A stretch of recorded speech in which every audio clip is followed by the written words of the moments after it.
keep my I got some news. Tell me the news. What's the new news? Guess where I get to go in? Let me get the exact date. That way I can make your guess a little bit easier. Okay. But it is nothing that I expected. Okay. Okay. All right. Here we go. The exact date is Friday, September 22nd at 7 p.m. at the Intrust Bank Arena. It's a concert. Oh, hang on. Did y'all get Matt Rife tickets? No. No. Okay. It's a concert. We can talk about that later. Right? But I know, right? sorry. That's it was buffoonery. It was immediately relevant, and I was like, I wonder if they did. I doubt it, but no, you going to a concert? Nope. No. Go back on the track with Matt Rife. Okay, so going to see a comedian. Yep. Yeah. What comedian? I don't know. And I'm not going with Jamie. My cousin Heather got tickets for Mother's Day. And she likes this individual too. And we're in the second row from the stage. Whoa. And I've got it planned out. I got a little something to go with an outfit. And when this person comes out, I too will rip my shirt off. Rip your shirt off? Bert Kreischer? Oh man, you're going to see Bert. Oh yeah. But I got a hat that is as a resemblance of one of his that I like, and then I'm going to put a feather in it. And when he comes out, I'm ripping my shirt. I should get a Chubby Buddy shirt to rip off and throw it at him. Absolutely, absolutely, you should. Absolutely. And I told my cousin this, and she goes, yeah, just as long as you let me know so I can videotape it before it happens. I said, I think you'll know when it happens as soon as he comes out. Bro, that would be so good. Okay, so hang on. This is wild. When is your show? It says September 22nd at 7 p.m. Okay, hang on. For real, because I have news to share too. Uh-oh. Don't tell me you got Matt Rife tickets. No, hang on. Let me find them.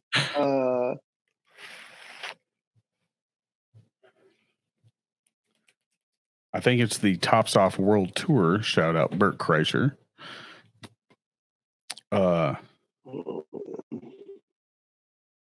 Yeah, my cousin messaged me out of nowhere, and she said, "Hey, how would you like to go to see Bert Kreischer?"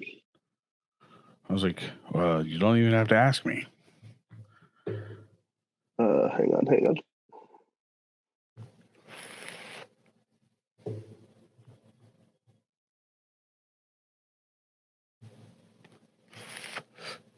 Now let me guess. Is yours comedy? It is comedy. Okay. And I'm going to assume it's in Springfield, correct? It is in Springfield. It is and it's not September 17th. September 17th. Yes, sir. So is it Bert Kreischer? It is not Bert Kreischer. Is it Matt Rife? It is not Matt Rife. Okay, so do I know this comedian? You do know this comedian. He's hilarious.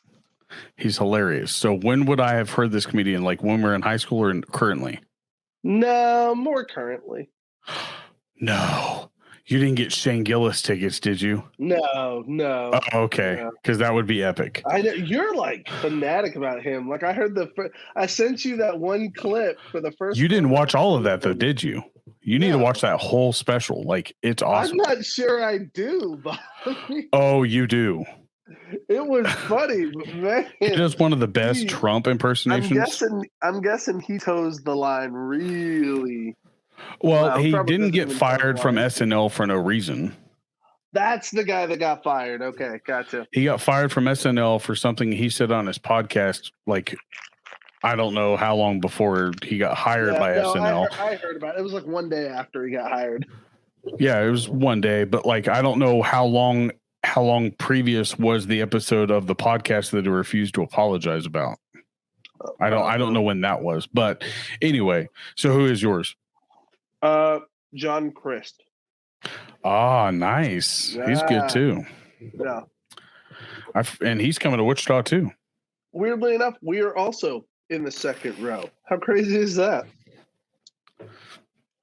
We ended up the tickets we got, we saw that John Crist was coming, and we were mad last time. We saw him once in Springfield before, like when he first started getting big, before even his controversy. Then, obviously, things went down. He was kind of working on himself, getting closer to Jesus again, fixing all that stuff. And so in the process, though, like, he's still just as funny, and his comedy's gotten, like, I would say, even refined a little bit. So, but I was a fan of him, like, in TikTok before his thing. Well, I think it was YouTube Reels or Facebook Reels that he had. He had all those, like, I think my favorite thing that I saw of his was when he was doing he would make a song out of like company, I guess, slogans. And he would call it, he would say the slogan and then put it by a Christian band. So like he would say like something roofing company by Mercy Me. It was pretty funny. That's good. Yeah, that was good. So, but we looked it up, saw the tickets, and they were pretty reasonably priced for where they were. They had 3 tickets kind of off right of the stage, but second row. And so we went to buy 2 of them, and they wouldn't let us leave 1 seat. So we ended up buying all 3 because it was such a good deal. So who's all going? You, Heather, and we got to find a third. Dang, that's a long drive for me. Or else I'd say, hey, I'd go to 2 comedy sessions. 17th and the 22nd. I figure we'll find somebody here that wants to go. John, why don't you do a little like church thing, like where you I don't know, try to get whoever sends you the best video as to why they want it. To offer the ticket up to the church and just say, hey, whoever. Well, to like the youth group, have somebody in the youth group. Okay. Yeah, have a kid send you a video of why he should get to go. I'd like. And then we can post it on here, and then we could choose live on here. That'd be funny. But anyway. But no, I got Bert Kreischer tickets. I had I didn't get tickets. I got invited, but I also had the in-laws in this week. And oddly enough, I've lived in Hutch or within the vicinity of Hutch my entire life. Mm-hmm. For the first time on Wednesday of this past week, I took the in-laws to Roy's Pit Barbecue. I've never eaten there in the 30 years that I've lived here. Have you? Never eaten there. No, hang on. Where's this at? I've ever had. West 4th or West 5th Street, out in that yellow building out on Nickerson Boulevard here in Hutch. Yes. I've never eaten never had that? Never had it there. It's the best ribs I've ever had in my entire life. So that's a first for me. But I told the lady when I walked in, I said, hey, I've lived here my entire life. I've never had this place. She goes, well, welcome to the neighborhood. I was like, I lived less than a mile away from you guys. That's funny. So, yeah. But what's been going on with you other than getting John Crist tickets? Yeah, no. The John Crist tickets are cool. I just finished up an intensive at school for my master's. So I was in class basically from 8 till 5. With, like a 1-hour lunch break and, the occasional bathroom break, stretch, stuff like that. But I was in a classroom for 3 days going over doctrine, which is, that's a big word and should like throw you off. Basically, we took just a massive amount of scripture and kind of pinpointed all the things that we know about God from what scripture reveals to us, if that makes sense. And so, this class really helps kind of filter down everything and lets you, for yourselves, look at those verses and see, what does it tell us about God? That God is, that God is holy. He's separate. He's other. He's different than us. That he is perfect. That he's all knowing. So like all the different characteristics and what that kind of says. So we kind of walked through, the doctrine class really is, I mean, anybody who goes to seminary or something like it, which that's what master's work is, a seminary. Anyone who goes through that is going to go through doctrine classes. And I think what I really like about Ozark is how they do their doctrine classes is, for the most part, it's not, hey, here's how to believe all of these things. It's more so, hey, here's scripture and here's what you need to evaluate. Like 3 of the things we're going to do is in this class is we're going to be going over these different doctrines because we've still got more to cover. And as we do, we're going to evaluate, we're going to talk about how the different ideas or concepts interact with each other, and then actually I don't want to say argue about it, but not but compare and contrast, and then evaluate each other's comparisons and contrast, if that makes sense. So it's not criticism, but it is open evaluation of many major ideas. Pretty much how you about take God. something, how you perceve something over somebody else. Exactly. And so it's really kind of nice. Ozark very much so goes out of its way to, and I love putting it this way, to teach you to think for yourself rather than just teach you how to think a certain thing. And that's what I've always loved about them, is I go in there and I'm challenged to actually do the thinking myself rather than just, oh, hey, here's information that you need to memorize and then regurgitate. So, I really had everybody gone at doctrine. Yeah, probably everybody tuned out at that point. But fancy way to say it, and I really like this. It's learning how to talk about God well, say God well, and recognizing that is important in our lives. You can almost pretty much say it's pretty much talking about God as if you were how you have different versions of the Bible. Mm-hmm. You have the NIV, you have the Word, which is the most modern. I would assume it's still the most modern way, right? Is that the most modern version? The remix. There's other ones. The Message is pretty. NLT is kind of popular right now. There's some. Yeah, but it's pretty much that's pretty much what the Bible being rewritten did, is perceive something in a different way to where other people can understand it easier or better. Yeah. In a sense, most translations are rooted in that. Although some translations aren't. Some translations are rooted in being very specific to the text and being word for word translation. Mm-hmm. I mean, that's the thing about each translation. They each come with their own purpose. And so you really have to find a healthy mix. So a great example, you mentioned a few of the options. The ones that come to mind for me that I always recommend, NLT, New Living Translation. It's I would say it's certainly not a word for word translation, and you're going to see some hiccups in the way it translates some ideas every now and then. But for the most part, it's the easiest version to read, and it's the easiest one to understand for modern English readers. When I'm studying the Bible, when I'm looking for core ideas and concepts, and I don't want words to be played around, so I'm looking for a version that isn't fast and loose with the language, if that makes sense. So sometimes what it is they'll be loose with the language so that it can be firm with the idea, and other ones have to be firm with the language and they somewhat lose the idea. Right. And they're always trying to find a balance between those things.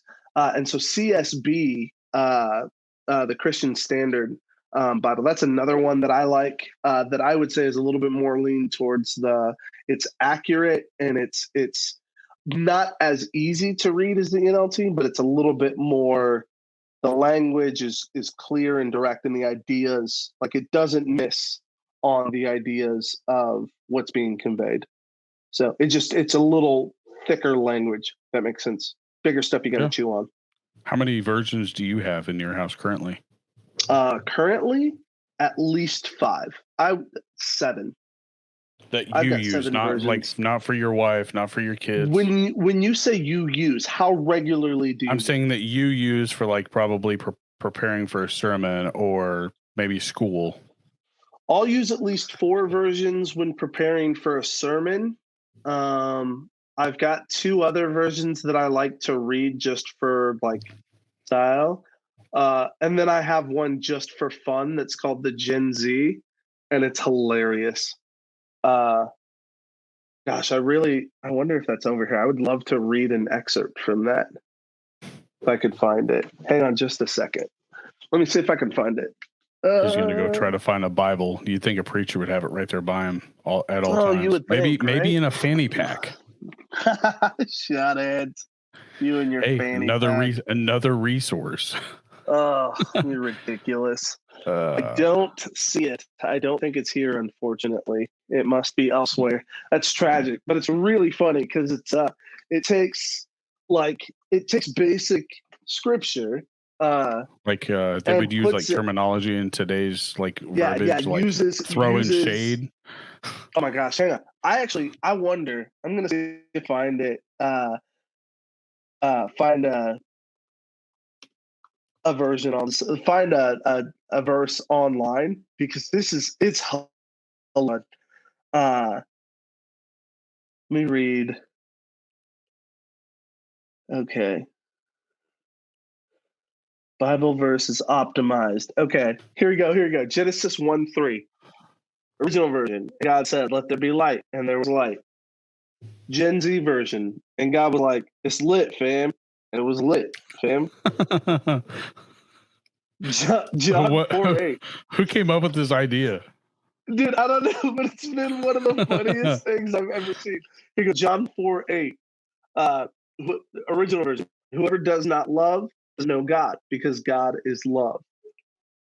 Gen Z version. Keeping it 100. If you don't love God, you don't know God. Don't at me. God is love. God is life. Have you ever actually used that at church? No, but oh my God, I want to so bad. I will say this. I have used, and I even have a copy. Like I said, I've got a copy even at the church of the Gen Z, and it's not the whole Bible. It's just like it's like sections of verses and stuff like that. It's really funny. But I've used it in a youth group lesson, and let me tell you, the groans that I got from my students, it was so good. Oh man. Oh, good stuff. Ooh, I'm trying the new, oddly enough, I'm trying the new Monster adult beverages. I gotta the Monster. Oh yeah. How is that? I saw that and was intimidated by that. I was like, it's very, that just sounds like Four Loko. But like, no, it's like, I've never had a Four Loko, but this is like, it's very, like, sweet, and they're sugar free. What did you just say, Bobby? What? You've never had a Four Loko? I've never had one. I'm pretty sure I personally saw you drink like 3 of those in high school or college. Never. Are you sure? No, those were not in high school. In high school, I had a thing called, it was an energy beer, and it was called Tilt. That, okay. So what? Bro, this what we're talking actually about right here. Four Locos is it's on another level. You had people ended up in the hospital trying to kill, like, their great granddad from 12 generations ago. Four Locos is like the image bearer of why these things are dangerous. That's right, but this point. This doesn't have hardly any. This has 6%, so this is a beer. Oh, okay, yeah. And that's what Tilt was 8. This is 6. What was Four Loko then? Like 24. Good Lord, really? Yes. Well, it wasn't just the alcohol. It wasn't just the alcohol that was getting people. It was the caffeine. Because the Four Locos now, they took all the caffeine out. Oh, okay. Because it was like, what's that stuff that they took off the market to give people energy that people were using to lose weight and crap? Ephedrine. They took it off the shelves. It was pretty much ephedrine in a can. Huh. Okay, with alcohol. So people were basically jacking up and freaking out. They were taking steroids for like alcoholics. Gotcha. Scary. So yeah, totally different. So this one actually doesn't taste like the original Monster, which I'm happy about because I don't like it. Okay. I have not had the Peach Perfect yet. So these two I have not had yet. So let's try that one. I have had. Peach. I will say this one is probably really good. What's that flavor? It just says the Beast is. Oh no, that's all of them. This one's called White Haze. White Haze. White Haze. The peach one is called Peach Perfect, and the one that I opened up here is called Mean Green. Okay, so I'm assuming there's probably like green apple or something in it. Nice. And then this one isn't bad, and this one's called Scary Berries. Oh, that does look good. So let's open up this peach one and get this one a flavor. Since I got another verse for you. Are you ready, Bobby? All right. Yeah. As I'm drinking an alcoholic beverage. Yep. 2 Timothy 1:7. You are altogether beautiful, my love. There is no flaw in you. Gen Z version. You're looking like a snack, girl. Ain't nothing wrong with you. Dead ass. And it says that? It says dead ass? Well, because it's Gen Z, and that would awesome. be like that would be their version of amen. If you think about it, that's like, awesome. What does dead ass mean when they say it? That's serious. True, like for real. Telling the truth. My mama. They're confirming what you're saying. Amen is verily, verily, true, true. That's all amen means. It's a confirmation. That's why we use it so often in church. It's verily, verily, true, amen. So in a sense, dead ass would be the Gen Z version. I want to hear you say that in a sermon. I want to hear you say that in a sermon. That is reserved only for this podcast and only by random chance of somebody from my church stumbling onto this podcast. What was your church do if you ended a prayer? If you ended a prayer and you were like dead ass, like what would they do? Bro, my prayer that would be so bad. I'm just up there. That is awesome. Abba Father, no cap. You real. You is life. You is love. Instead of throwing shade, give us shade. Yeah, instead of throwing shade, you give us shade. All right, let's try this peach real quick. You a snack with a capital C. I don't know. Oh, you thicker than a Snicker? We know Mary was thicker than a Snicker, but she was a virgin. Dead ass. Oh, not a fan. No. Not a fan. Gosh. Peach is not good. No?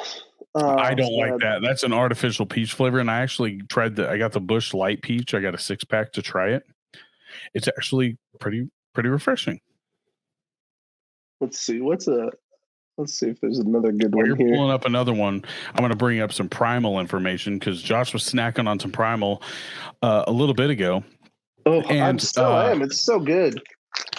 Last of my beef sticks. I've only got one set of beef sticks left. And what flavor is that hot one? Sticks. Hot. Ooh. Saving hot for last. But this is my last. I would love some more beef sticks. Me too. But anyway, Primal, who is a sponsor of the Chubby Buddies podcast. And all you have to do is go to www.feedonprimal.com. And while you're there, you're going to pick out a plethora of different flavors out of all 6 of their flavors. You're going to plug them into your cart. What's up? That's feedonprimal.com. Don't forget that www, because I don't know where the Feed on Primal part will take you. But after you do that, you'll plug in all 6 flavors. Bobby, don't be that oblivious. Hey, we're trying to be Gen X here, remember? Bro, without the www, it still takes you to Feed on I know, I was joking. If you Google Feed on Primal, I don't know what comes up. Awkward. Yeah. It ain't going to take you to no Hunger Games clips. Right? But anyway, after you do that, you'll plug in all different 6 flavors. You have a choice of 6 flavors. We recommend at least trying them all once, but stick with 6 of one. You'll win either way. And after you've done that, you'll use promo code Chubby, CHUBBY, and that saves you how much? 15%. Oh, wait, that's backwards. Hang on. 15%. Why did I just do it that way? That was dumb. I don't know. That's 6. Yeah, 15%. That's 6 flavors. 6 flavors. 6 flavors. 15% off your entire order. And after you've reached that $50 cap, you get free shipping. So make sure you get at least 6, and then if you get at least one more, you're getting one bag for free when you knock off that shipping. It's awesome. And the discount. Good deal. So shout out to Primal. I would recommend if you're going to get a free bag, your free bag should be, I don't know. I'm going to say right now. I think a free bag should be one that you wouldn't pay for. So if you get 2. So that's why I'm going to say sweet and hot, sweet and spicy. That's Josh. Now, I would pay for the sweet and spicy. I would say that if you're not willing to pay for one, so like say you want 2 of one that you know you're going to like and you're still searching for that 7th bag to plug into that cart that you have, get that teriyaki because it'll shock you for how good it is. That's the point. I would say make sure you're trying something that that you're not sure about, because every one of these will surprise you with how good they are. And thanks. I'm finding now that like I'm going through seasons where I crave different flavors. Bacon jalapeno still way up there for me, but right now I'm not really craving it that much. I've been craving sweet and spicy. Not eat it. Oh God, no! It always gets eaten. It always gets eaten. It's just more so a question of. It's really just more so a question of, like, what am I in the mood for? And that's what's been changing. You know what I think would be actually pretty cool if I saw Primal do it? You know how like Pringles has the salt and vinegar chips? Could you imagine them coming up with some sort of like pickle and something flavor? I think they could actually make that sound pretty good. Like, you know how pregnant women have that craving for pickles? Yeah. Ooh, I'm craving pickles, but they need protein, right? What better way than to get that balance of, 1, they're feeding their cravings, but 2, they're going to get some protein to feed the body. True. See, we bring no cap. Me and this Gen Z no preacher. Cap. Let me take it off right now. No cap. Oh, whoa, put that back on. Right? But no, that is www.feedonprimal.com. Don't forget to use promo code Chubby at checkout for 15% off. They can be found in over 400 stores across 5 states, ranging from Kansas, Nebraska, Oklahoma, Missouri, and Arkansas. So if you're not near any of those 5 states or any of those 400 plus stores, visit www.feedonprimal.com and beat all these people that are near those stores and use promo code Chubby for 15% off. It's worth it. For sure. Totally worth it. Oh, show. You know, I haven't seen much on the whole, like, I mean, I don't watch NBA. I don't know if you do. Or I don't know if you keep up with it. Not consistently. But I did watch the final game it wasn't the final game. It was highlights and clips of the Boston Celtics. Who were they playing? Was it the Heat? To send them into Game 7. Did you watch that? Yes. No, I didn't watch it. I didn't watch it. Okay, did you see the clip? I think it was the Heat, yeah. The clip to send them into Game 7? The Boston Celtics shot up a 3, right? Okay. Missed it, bounced off the rim. Somebody from the Boston, I don't know who it is. He rebounded it, put it up with 0.01 seconds left on the clock. Everybody in the crowd was happy that the Heat was going on to the championship finals or championship series, and they had to rewind the cameras to see if the ball left his hand before the buzzer, and it did clearly at 0.01 seconds to send the Heat Celtics into Game 7. Dang. It's just about finishing. I mean, everybody says hustle to the it's to the whistle in football. So, I mean, I would assume that it's the same thing in basketball because I'm assuming they blow their whistle at the end of each game. So, but it was I highly suggest watching that clip of the finish of that game by itself because it's only like maybe a 15, 20 second clip. Just the reactions of Heat fans is pretty funny. Yeah. That's cool. So what's new in your part of sports? Oh man. lot of big things have been happening in the off season. Yeah. The Vikings have no faith in their team anymore, apparently. Yeah, I can't believe they just dropped Dalvin. That was kind of crazy. Either they have something that we don't know about, which is a better running back. And I don't believe that to be true because Dalvin Cook is a top 5 running back in the NFL, arguably. Yeah. It's got to be. I'm not sure what the deal is. It's kind of like the Titans letting go of Henry if they ever did. Yeah, it'd be weird. But I don't know. Maybe it is money. Or maybe it's a quarterback issue. I'm curious to see Justin Ross, the receiver the Chiefs had. He's that injured kid, but there's a lot of talk, and of course there always is. There's a lot of talk that he's finally healthy and going to come out strong this year. So, how many years do you guys have? We'll see. 2, I think. And he's been hurt both seasons. Well, he was hurt in college, and he was recovering, but he played for Clemson, if I remember right, and played really, really well. And had a pretty serious injury that he's recovered from, and he's got the speed and everything. He's just trying, the recovery thing was a lot bigger of a task than people realized. So, okay. But it's sounding like this might be the year that he's healthy and in action, and he's fast, dude. He's good. He makes fast people look not so fast. Yeah. No, I haven't heard much from the Cowboys, which is weird because normally they've got big rumors going on. But they did post some pretty much, I guess, hate post on social media that shows that we've had 0 injuries in OTAs or whatever they're called. They're rookie training or whatever. So I guess that's a plus. But I don't click on anything that has McCarthy on the cover because I can't stand the dude. Or do I click on anything with Jerry Jones on the cover because I can't stand him either. So that's the thing with Cowboys fans, that you either believe in what Jerry Jones is doing, which I would say more fans do not believe in what he's doing, which you would think that they would try to get the popularity back into the organization.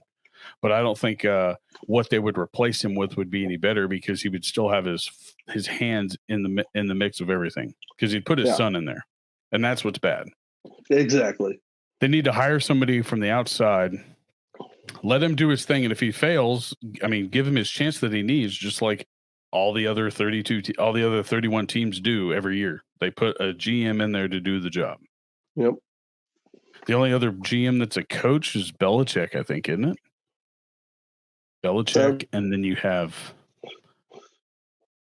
It used to be Pete Carroll. Pete Carroll used to be a GM and the head coach. I don't know if there's any other. Who else was doing that for the longest time? Oh, Andy did that for a while. The Eagles or the Chiefs? It wasn't with the Chiefs. And Andy was doing it for the Eagles, not with the Chiefs. Okay. That's why he cut back. Right. Because he was doing, if I remember right, Andy was doing both. And then they cut him back to head coaching, and then they cut him. They released him, and then we picked him up. And I was like, dang. But that goes to show you that if you're failing, then try something that you haven't tried in the past 25 plus years. Or now 30. Point, man. That is a good point of how quickly we get stuck in ruts and don't look for new avenues. And you can't be any worse because you haven't gotten to an NFC championship since 1995. So you're not going to you might lose more games, but you at least tried something new to find out if it worked or not. Obviously, Jerry Jones isn't working by itself. So that's just all I'm saying. It's funny. It's funny. You figure they spent probably 25 years trying not to tick off the fan base with their decisions, trying to make good decisions to create a winning team. And in opposite fashion, they've done the exact opposite. It's funny. Well, we've pretty much turned into the Cleveland Browns. But not as old, obviously. I would agree that the Dallas Cowboys are kind of synonymous in the same way that the Browns are with mismanagement of leadership and mismanagement of talent, because we let people go hoping to find something better when you should be looking within your top tier of leadership and see if that's not the problem. But granted, it's kind of, I mean, when you have somebody like Jerry Jones, you pretty much have a Hitler running an NFL football team. He's a dictator, it's obviously not good. Obviously, because you haven't won anything since 1995. Well, 1995, yeah. And yes, I used a Hitler reference for Jerry Jones. I actually called into the Pat McAfee show back in 2020, back when he was starting to really get, I think it was right before he hit 1 million views or 1 million followers on YouTube. Yeah. And it was during COVID, and it was before it was really that serious. I mean, yeah, it was a big deal because it was nationwide news, but it hadn't really hit America yet. And I called into a show, and what they do is I don't know who answers, but he called in, or I called in, he answered. And he said, "Hey, what do you want to ask Pat?" And I said, "All right, my question is it too early to wish coronavirus on Jerry Jones?" And the dude just laughed. The dude just laughed, and he put me on hold. And I was on hold for like 2 hours, and I was like, I ain't got time for this, so I hung up. Dang, that sucks. But he didn't hang up on me because it was obviously something worth Pat talking about. He'd be like, "Oh shit, that's funny." So. But whoever answered my phone call, shout out. I at least got through. I mean, it's like calling a radio show. Usually it's a busy signal and it'll rain immediately. Because I was watching that religiously. It's funny that they put you on hold for 2 hours, though. But they had a lot of people. Like, you want to get in line, and to get in line, they hadn't gotten to that segment yet. They want you to wait in line the entire time. So it's like, oh man. Good gravy. I can't imagine like waiting for 2 hours on the phone though. Like, you have a life. You're talking to Pat McAfee. He's had people call in, right? Yeah. And say something, like whether it has something to do with like either football or gambling or anything like that. And then I think he's got 2 or 3 guys that he brings on as regulars that he had in from the call-ins. Right. Like the people that gambled. Oh, okay. Yeah. So, I mean, cool. It's a big deal for his show. I mean, he's the largest growing platform, I think, on YouTube right now. He's like a sports Mr. Beast. Okay. Now he's with ESPN, or he will be. I don't know if he's ever signed the contract, but ESPN wants him, and he told him, he goes, "I'm not changing anything that I already talked about." And they said, "Okay." That's funny. We'll see if they actually go through with it. Yeah. So, any other sports? Baseball? How's the Cardinals doing? Are they still last in the division? Yep. They're still struggling. They are. We're still on the struggle bus. We're winning some games, but we're not staying consistent, and that's what's killing us. I know we are currently right there above you. We were barely, I think currently we were 3 games ahead. 7 games behind. First. So that puts 2 games behind the Cubs, probably. Yeah, 1 game behind you guys. Okay, so that's not too bad. We're 3-7 in the last 10, so we're downward trending again. The thing about baseball is you're not out until you're out, so that's pretty. Yeah, it's just usually by like June and July you want to have you want to be getting your groove in, so that you're not, you don't want to be just waking up in October. I mean, at least you're not the Athletic A's. I mean, come on now. That's true. They're the worst team. I mean, I think they're the. What is the oddly A's enough? record? I don't even want to know. I'm looking. Oh my goodness! What have they won? Maybe 15 games. The A's have won 16 games. Oh, I was close. They're 16-50. However, they're on a 4-game win streak. Well, but they won't beat 20. I mean, that's the record. Yeah, you are correct. Do they still have the record? Do they have the? Yeah, I don't think anybody's broken the 20-game win streak. I mean, if they do that and get 21, then I guess we sort of know the ending to that. Losing the wild card game. I don't know. The UFC, I think, they have matches tomorrow. Today is Saturday, the Cardinals win streak. The 10th. You had 7 or 8. No, we were higher than that last year. Right before the. I'm talking about this. I was talking about this year. Yeah. The second highest in the record was 19, I think, and they tied it. 18. Wait, no. It says 18 games, but that can't be right. We just passed that, I thought. Is that their franchise record? Oh, no, it was a 17-game run. Okay, so they got in third place then on that. It was a 17-game run, and we've had an 18-game streak in our history in 1935. And 19 was the record. The A's beat it with 20. Yeah. So now they're in 4th or 5th. Yeah. So Cardinals have got 2 massive win streaks on there. Go Cards. The number 4 and 5 probably. It's a baseball town. It is a baseball town. My in-laws were looking for Cardinal gear here in Hutch, and I was like, good luck. Don't get me wrong. Like, I love that football is blowing up in St. Louis again, and I think it's a town that can support all of it. I mean, look at its hockey team. The Blues are fantastic. But I believe in my heart of hearts that at its core, St. Louis is a baseball town. Well, I would say that they would be way more than even when the Rams were there, they weren't even a football town. They had a football team, but they weren't really ever good. You be cautious about that, man, because I think a lot of St. Louisians, people from St. Louis, a lot of people from St. Louis, I think, would disagree with that.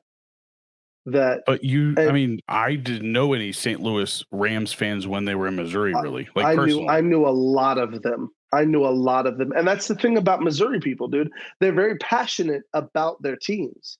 And the reason why the Rams and St. Louis is rough is because there is a very, very bitter relationship there. With Kroenke moving the team away, he screwed St. Louis. And they're like, they had a hard time getting past it. Like, they sued him. But didn't they win the Stanley Cup that year?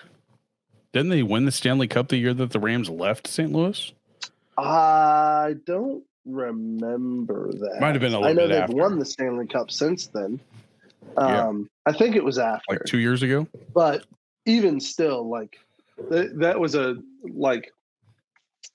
were a lot of people that loved the Rams, and it was a bitter leaving with Kroenke. Well, their last Super Bowl now was in LA. Before that, who was it? It was Dick Vermeil, wasn't it? Dick Vermeil with the St. Louis Rams. Yeah, it would have been, yeah. But originally, Kroenke had made a deal with them that if they repaired the stadium, he would stay, and he backed out of it. What else was there? That's my understanding. Was it just them using that stadium? Yeah, the Dow Jones. As far as I know, it was just the Rams. Jeez.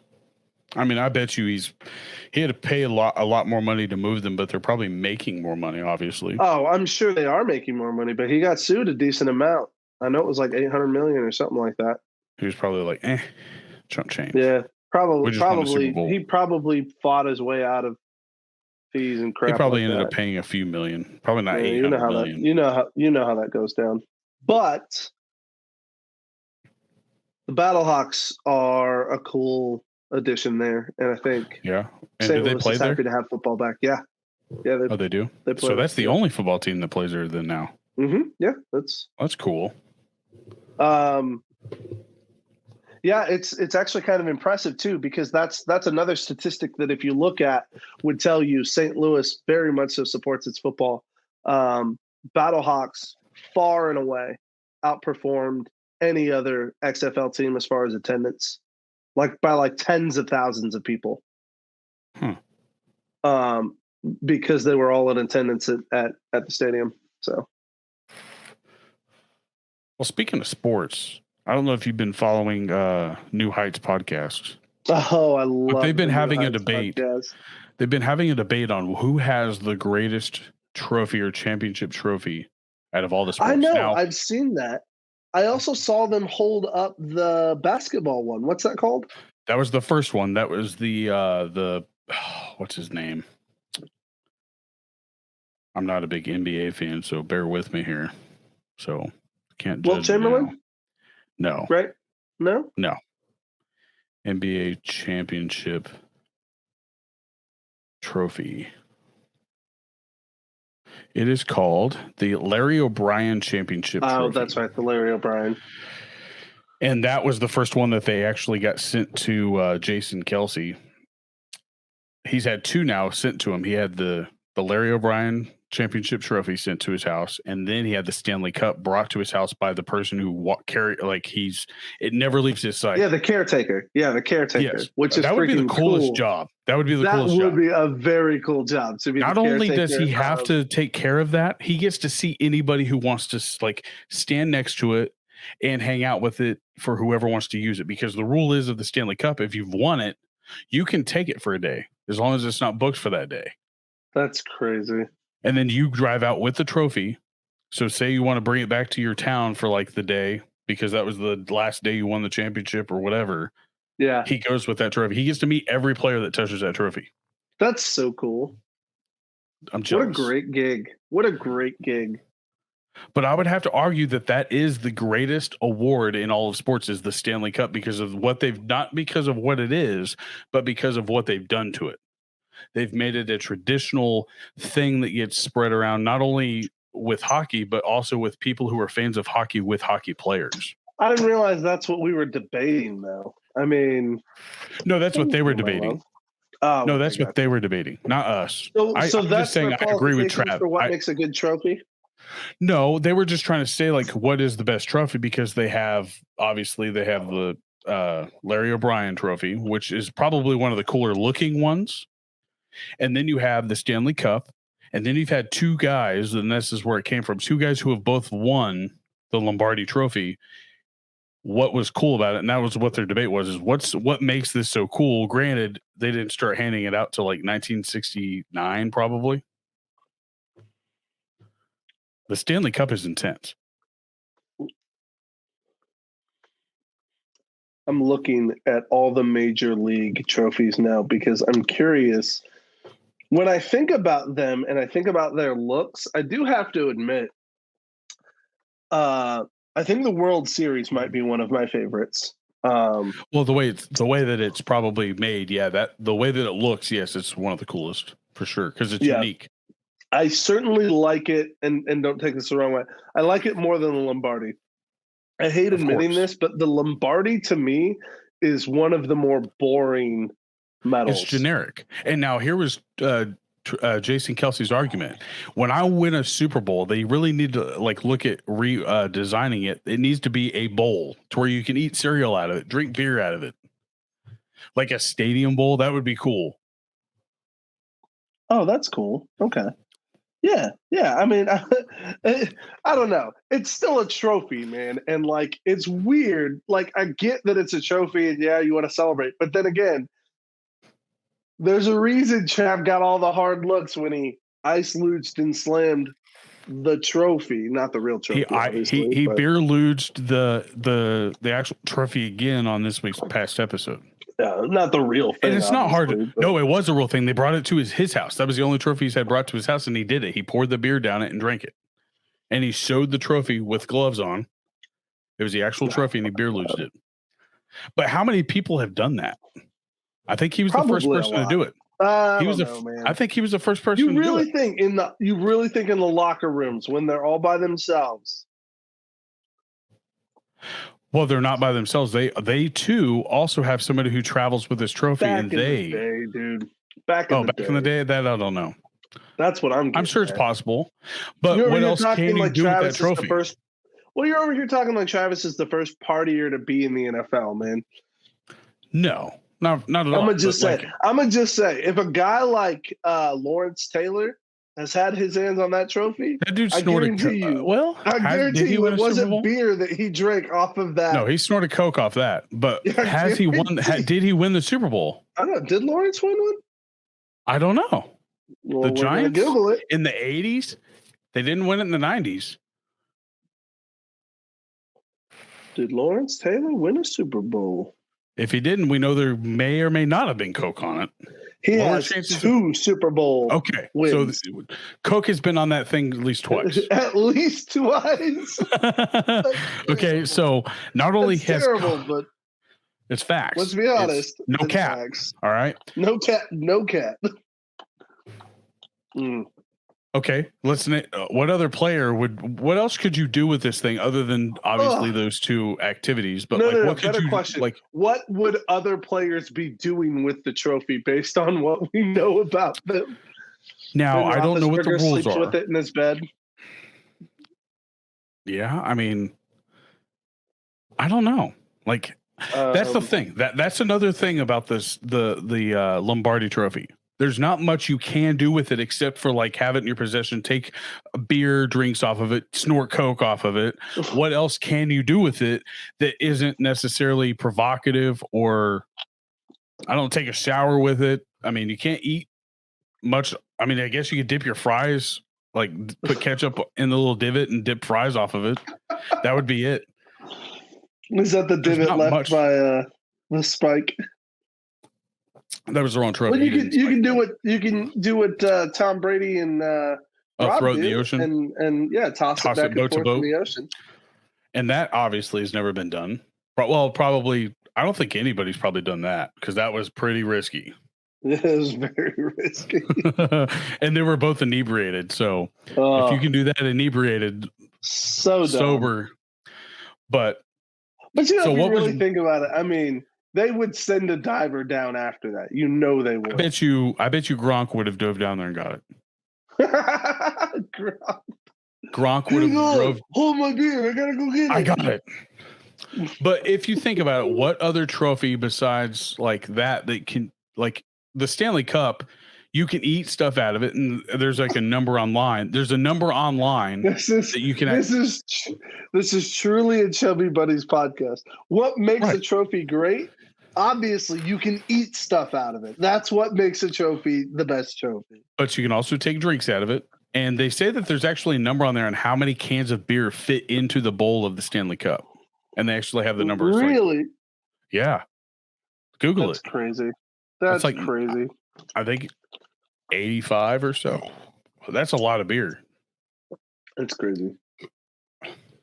So what's your favorite cup? Your favorite trophy is the MLB championship trophy. Yeah, probably the World Series. I think the World Series is just, all the banners. What about for a personal athlete? Like what personal accomplishment as an athlete would you want to be able to say I did that? Not necessarily as a team, but me personally. So like if I wanted to look at it, I could either say UFC title belt, or do I want a golden jacket for golf?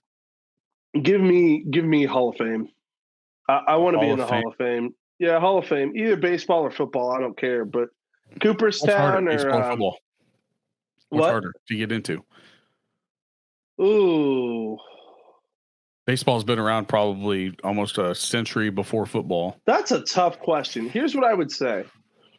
Baseball is America's most beautiful sport. Football is America's favorite sport.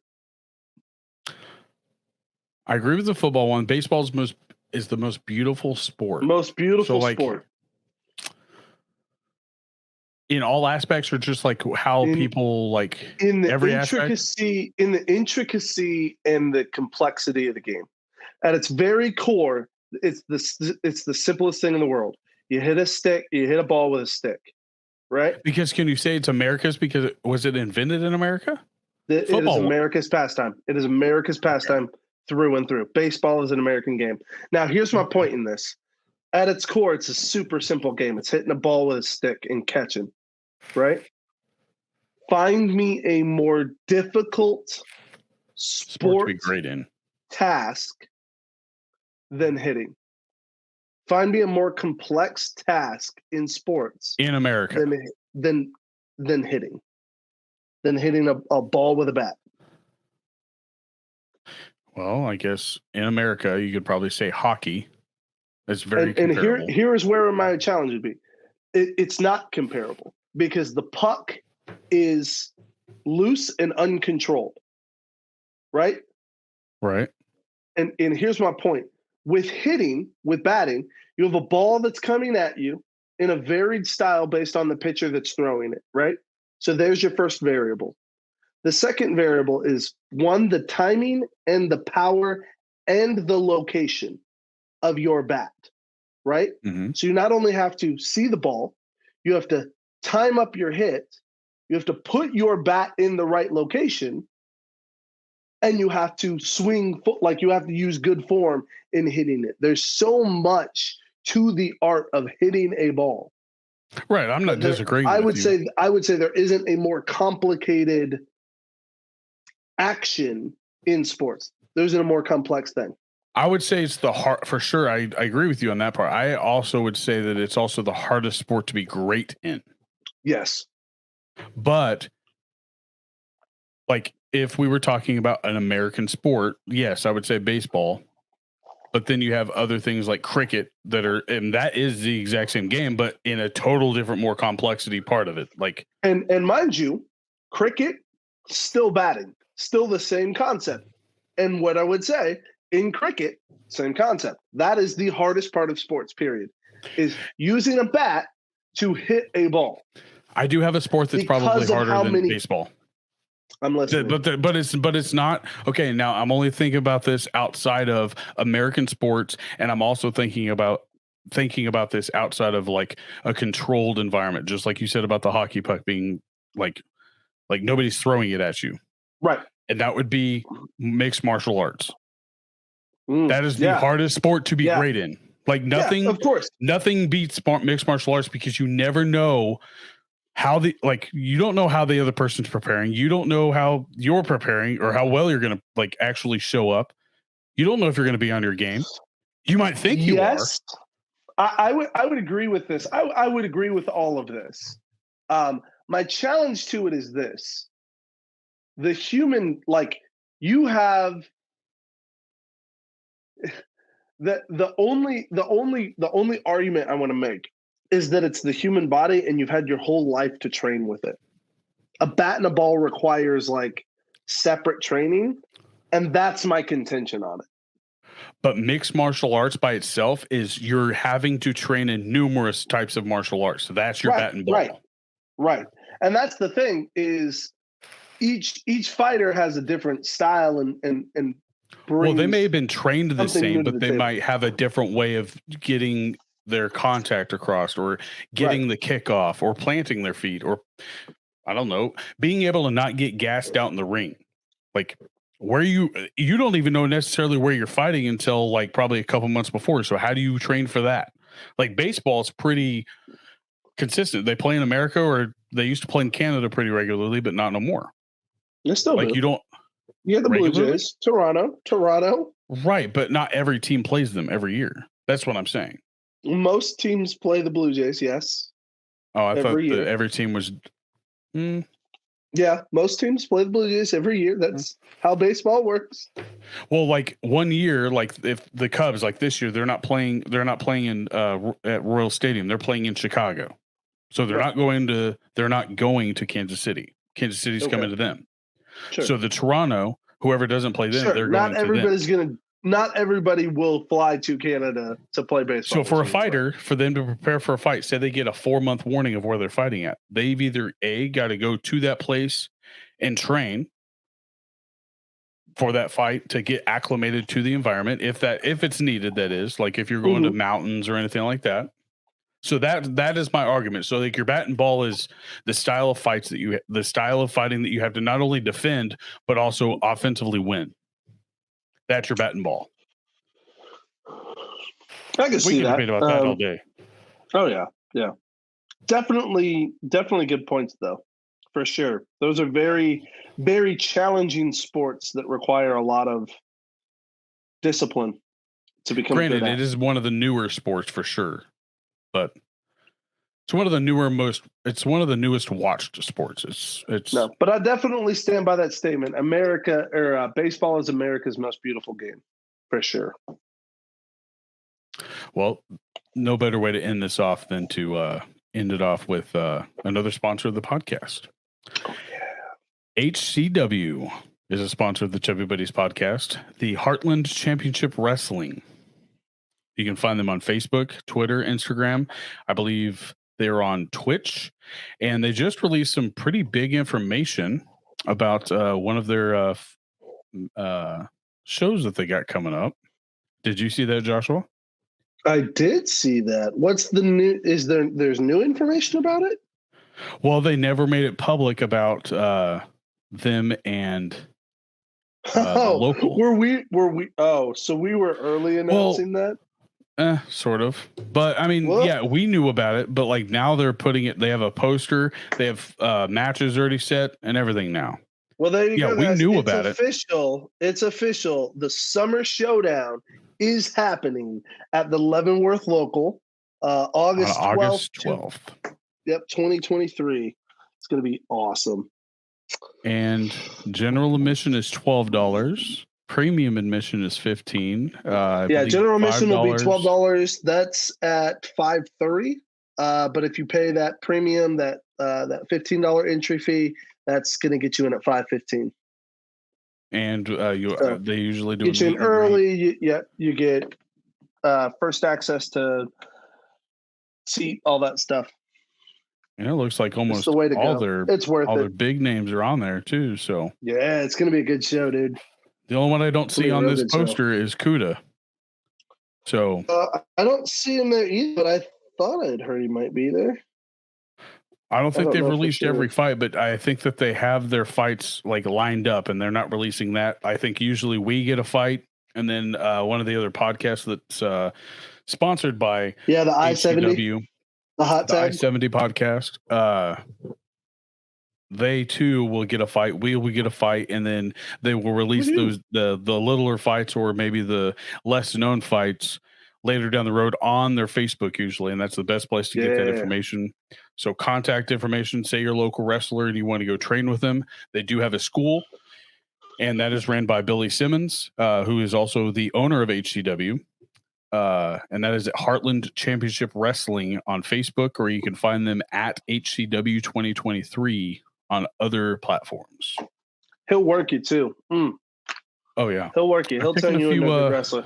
Taking a few chops to the chest, not willingly, but I did. Taking a few bumps. You know how it goes. Bumps on the ring, not those bumps on that Super Bowl trophy. Oh no, Bobby!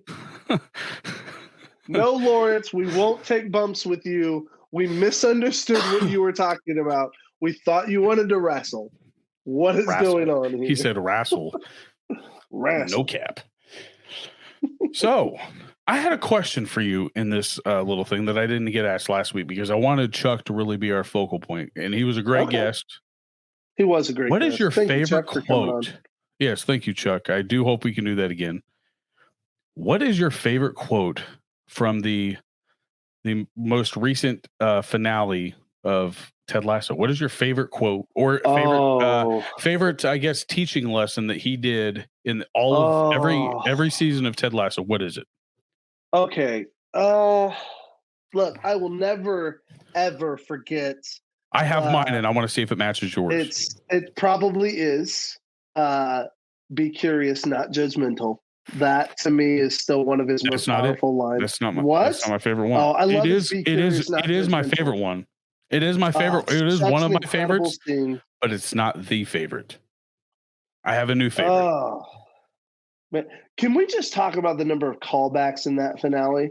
Like how many great references. Like this show was a writing masterpiece. Heather's had to listen to me as we watch it just go on and just basically gush over how much I love the writing in this show. Like you can have a podcast just about Ted Lasso. Oh yeah, absolutely. Absolutely. It's so good. Like, speaking of which, I got a gift for you.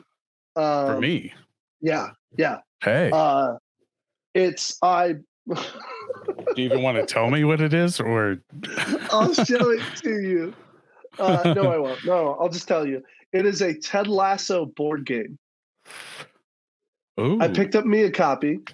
I picked up you a copy, and then I picked up 5 more copies. Holy moly! To be clear, I picked them up because they were on clearance. Okay. They were $3 a piece. Originally, like $15. I didn't even know what Ted Lasso was during Christmas, and I saw nothing but Ted Lasso stuff, and I was like, what in the heck is this? And then we started this podcast, and you and Jordan got me to really get into it. And I will say this, is that, like, I love a lot of shows out there, but I think this one, not only does it entertain people, it actually gets you to think about certain things that you do on a day-to-day basis. Gets your heart moving, baby.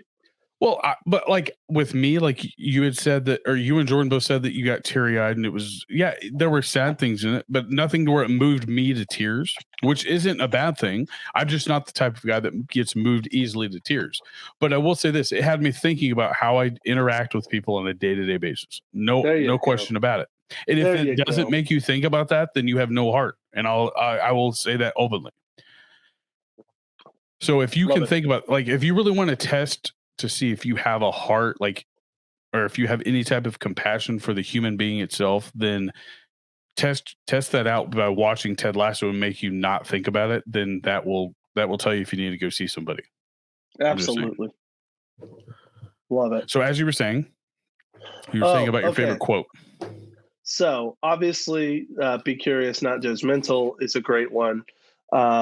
Just the Believe poster and everything that surrounds it. Especially there that was cool end. What they did at the end. Oh, cool. My. And I remember them all grabbing the pieces. That's the thing. That's what I love about this, is just it. They didn't I don't remember them grabbing the pieces. I remember somebody looking in the trash can at the pieces, and then it cuts to another scene. No, yeah, sorry, that's what I mean. Like, it doesn't show them grabbing the pieces, but it, like, the fact that very foreshadowing. I was saying them grabbing the pieces and putting them on the table. In, like, gotcha. The fact that implies that nobody, like, they didn't quit. Like, everybody grabbed a piece and didn't give up on the idea. That was cool to me. Right.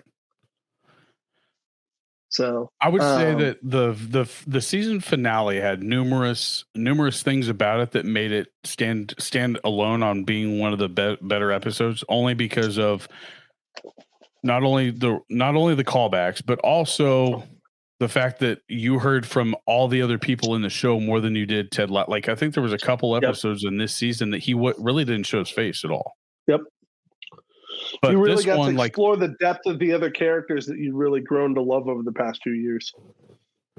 This episode, I would have never guessed.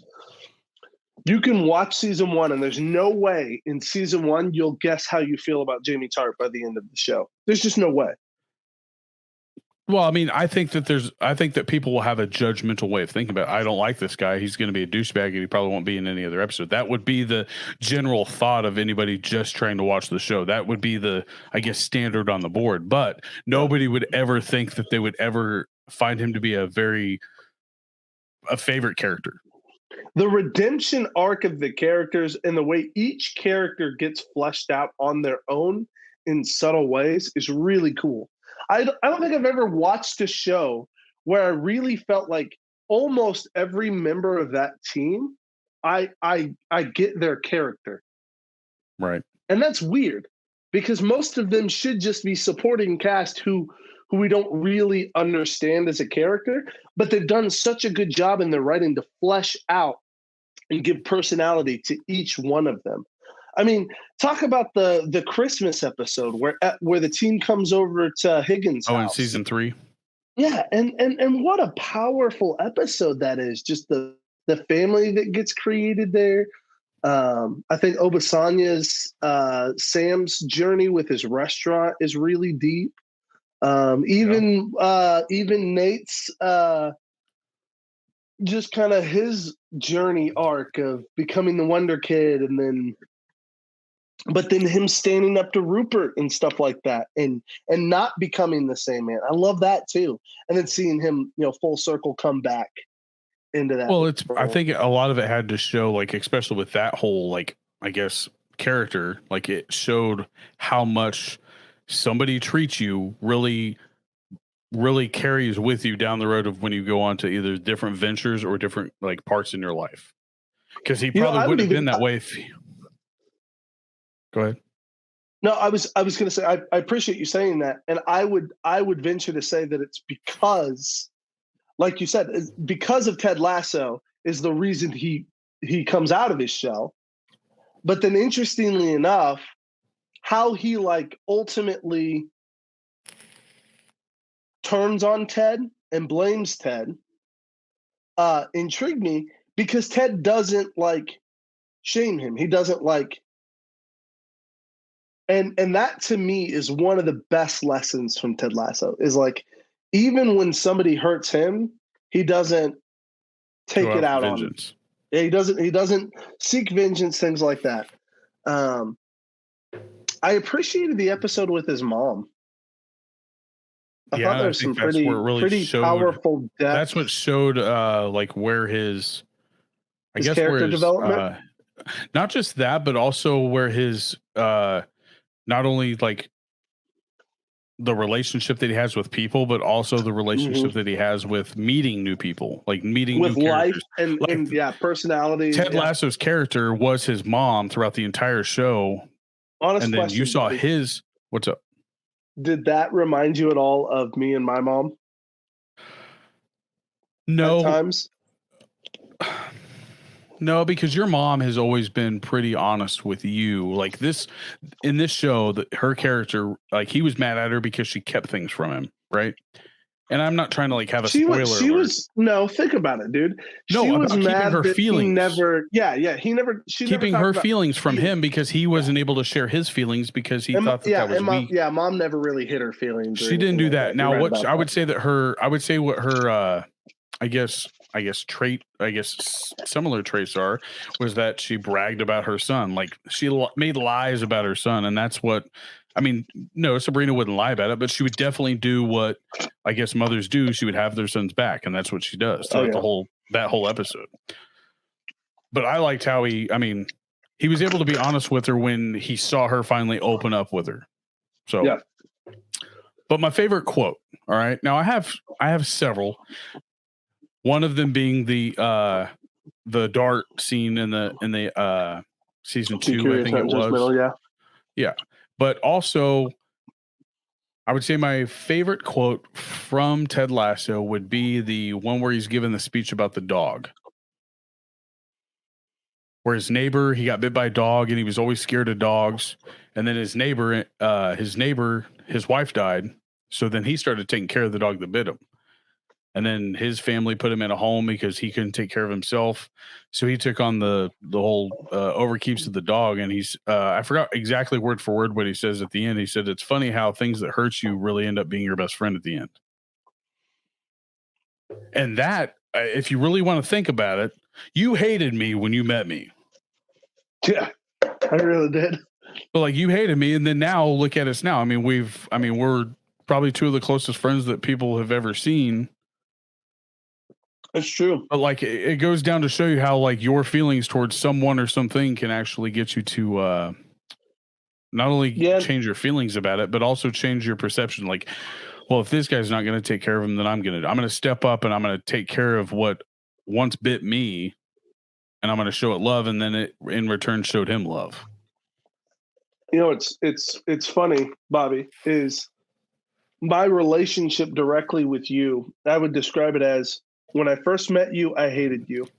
But in the grand scheme of my life, I don't owe any one individual more than I owe you. Oh, now that I would not. You can't, Bobby, you can't give that to somebody. I can. I didn't make you go to college to do what you do. You invited me to church, even after the millions of times that I told you no, and you stubbornly kept introducing me. You kept trying to introduce me to Jesus. And it finally stuck, and it changed my life. So again, I will say, you're inviting people, bro. Absolutely. Are you kidding me? Jesus has changed everything about me. But like, I will say, for the rest of my life, like Mike's big in my list. All of those people are big in my list, but none of those people ever make it into my life if you don't stubbornly keep saying, hey, do you want to come to a movie with me? Hey, do you want to come to this youth group thing with me? Hey, do you want to go do this with me? And I kept saying, no, Bobby, I'm not interested in going to church with you. Well, I mean, I appreciate that, but I always think about the whole, like, it never hurts to ask. Like, you're not going to fail by asking anybody anything, whether it be help or I don't know, just to hang out or whatever, or whether to help you or ask them if they need help. Yep. That's the Lasso way. And then to finish this off, my last quote that I would say, which would be my number one and number two. My number two is going to be a goldfish. Yeah, be a goldfish is such a great line. He used it in number one with Nate, and they recalled that in the very final episode at literally the very final scene. Be a goldfish. Be a goldfish. I mean, there's nothing more simpler than that. Yeah, there's nothing more simpler than that. And the only reason you should be a goldfish is because it doesn't ever remember anything. You should forget everything and just come back and attack everything as if it was brand new. Yep. So, shout out to Ted Lasso. Good shit. Good. Hopefully, they have a lot more different things come out from that. Just not just because of who was in it, but also the writing behind it. Because I think I'm ready for a sequel called The Richmond Way. Well, the very last season really kind of gives you a little like, maybe they'll have a girls episode. Oh, who do you think would be a good girls coach? Like, say they want a female role in this. Jason Sudeikis surprised me. He showed me. Why do they need a female? Hold on, check this out though. Right, Jason Sudeikis shocked the United States with us being able to actually see like his actual talent in Ted Lasso. That was sheer talent of what we know him for.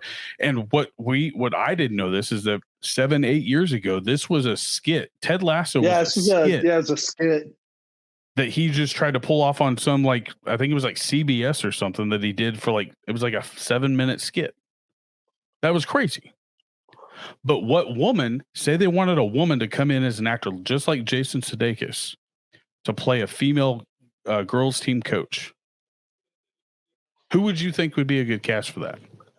Just think about the whole Jason Sudeikis thing. Right. Are we still going for like the inspiring elements?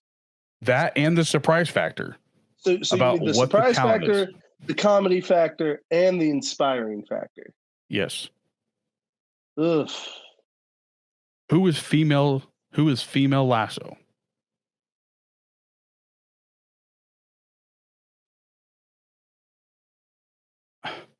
I can only think of one person. I want to hear it. Melissa McCarthy. Oh my God, that is 100% the only name in my head. I just wasn't sure if she could handle the Have you seen inspiration side of it? You know what I mean? I think she could, because if you remember, here's the thing. Acting wise, 0 doubts. Comedy wise, 0 doubts. Have you seen The Little Mermaid? She nailed. Oh, Bobby. Okay, I've never seen the original. I've never seen the original. I get it. No interest. But hear me when I say this. Purely from an acting standpoint, Melissa McCarthy's best role very well might be The Little Mermaid. She goes all out on it, dude, and she is insanely What is she playing it? She's Ursula. And she nails it. The evil sea witch. So the bad person in the show or movie. Yeah. Okay. Yeah. Oh, and it's well, when I say this, I want you to think of Ted Lasso. All right. You said that you don't know if she can bring you the inspiration. All right. I'm going to bring you. I'm going to bring you to a role she played early in her career in Bridesmaids, when she went to her house to give her a little pep talk. Do you remember that scene? Yeah, and it was funny. It was funny, but it was also serious. She came from the heart, but without actually showing any like actual emotion. She pretty much it was supposed to be comedic. But imagine that, like, she got bullied for being picked on for being like overweight and stuff like that. That's what she talked about. I would say this: if Melissa McCarthy came in as a coach for like a Lasso spinoff, I would be in. I would absolutely watch that. I can't think of any other female to do it. Podcast, to be honest. Yes. We did, Heather. But we also were working on video stuff for the first part of it. So, but yes, we'll wrap up soon. Behind camera. We'll wrap up soon. I love you.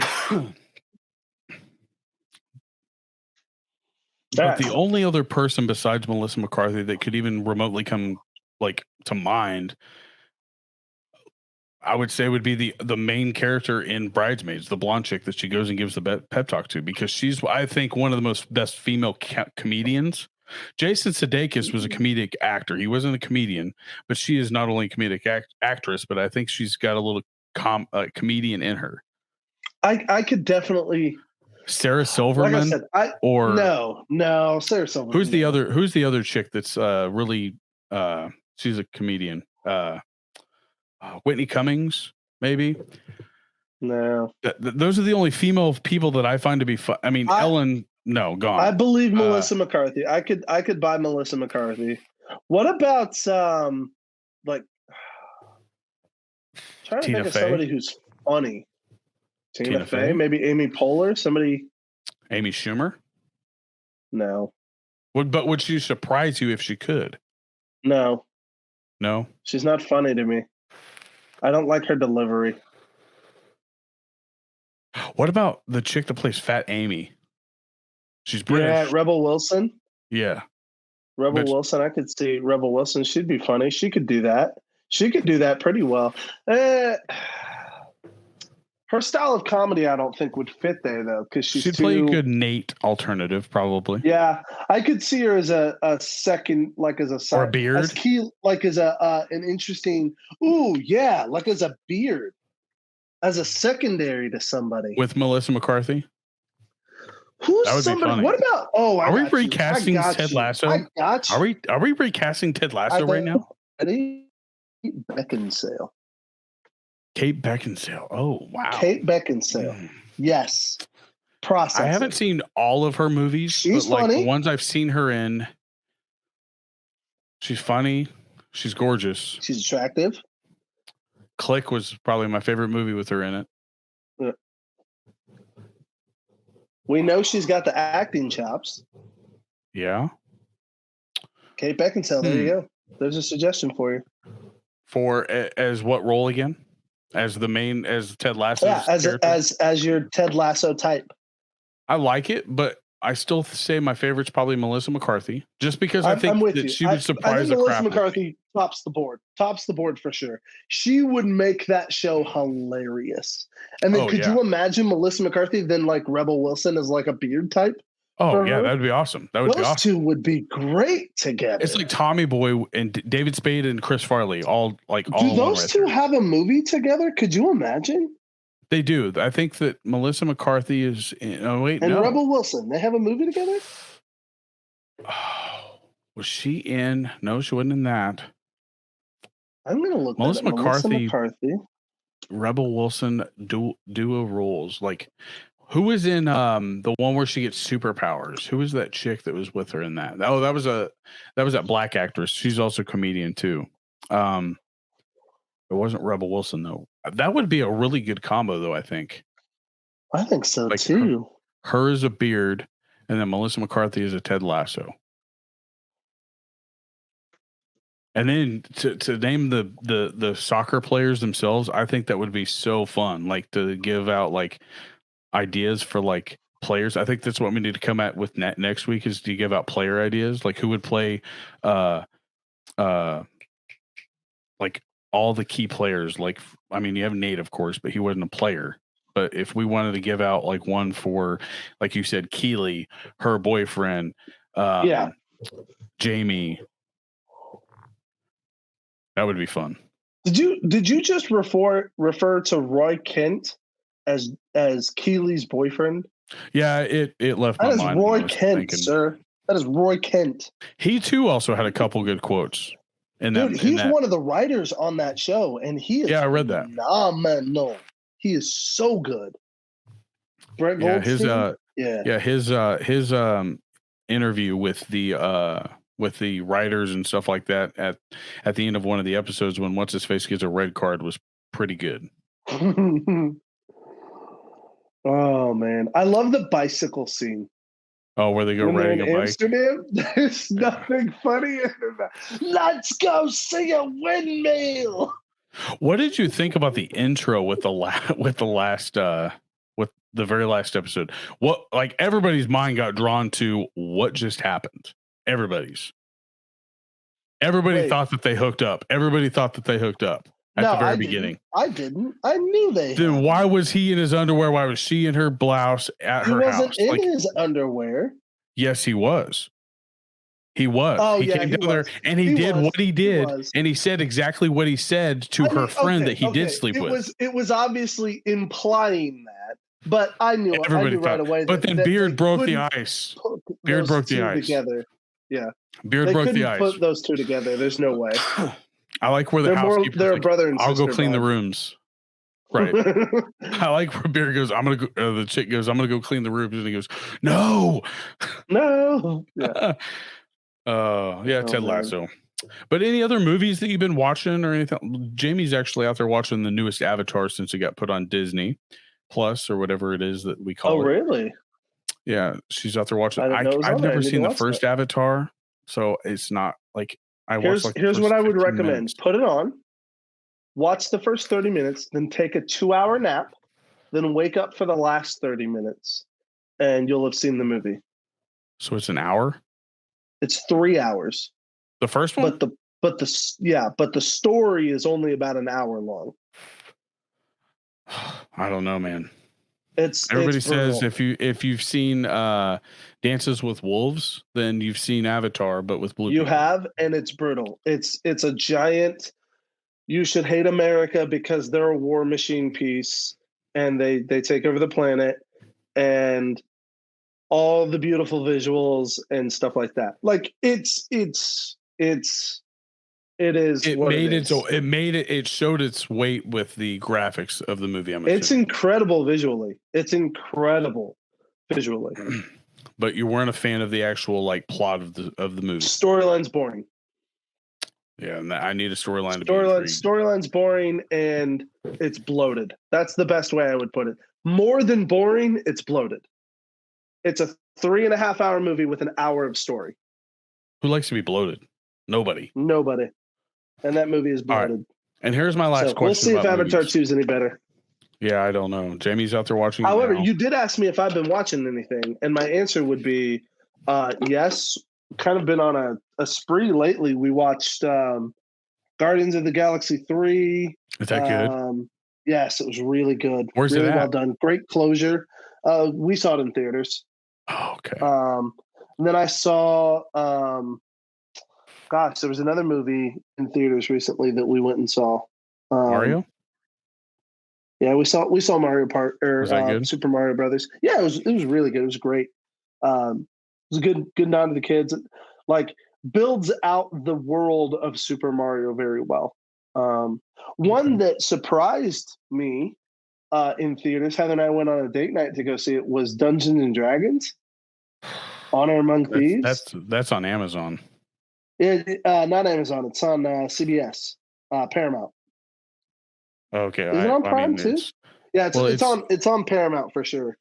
Okay, but I actually would recommend it. It's funny. It's a good action movie. Like, it genuinely, like, it's got all sorts of nerdy stuff in it. It's a fantasy, but if you've watched a fantasy movie before, it won't bother you. I can't say the only fantasy movie that I can say that I actually enjoyed. I watched the very last Twilight movie, like the one where like the little girl like had a backflash, and that was the whole movie. That was weird. That was a weird movie. But like the action in it, I would say that was like the best. I guess what would you call it? Did you watch like sci-fi? Lord of the Rings? No, never seen it. Let's see. That's where you and I are the most different, is that I can't get into that type of stuff. But I will say that I watched all the Hunger Games, the great movies, awesome movies. The Hunger Games are good. They're very good. But I can't think of anything else that I could say that I watched that I enjoyed. That was that. I guess I watched The Giver. That was pretty good. So I mean, good. This is that. So, but my question for you: have you seen John Wick 4 yet? I have. I bought it.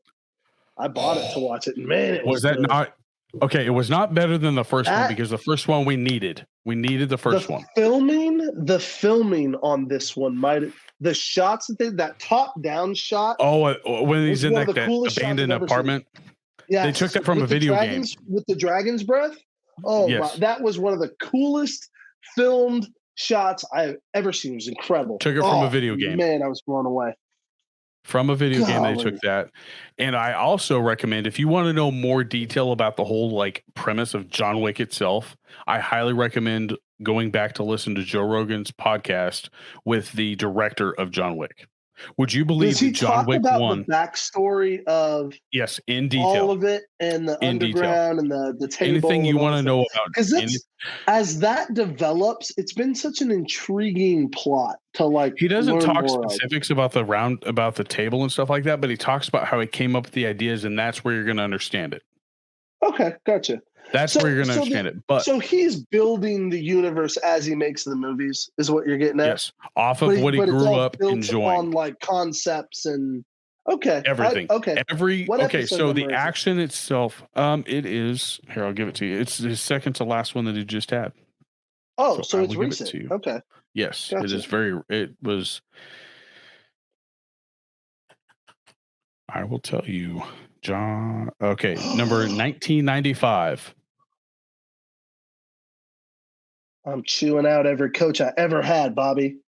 Why? Study found that hands-on knees posture results in superior heart rate recovery and greater tidal volume, the amount of air inhaled into the lungs with each breath, compared to the hands-on head posture. Boss Rutan tells you that because they say not to breathe with your shoulders, to breathe with your stomach. Ridiculous.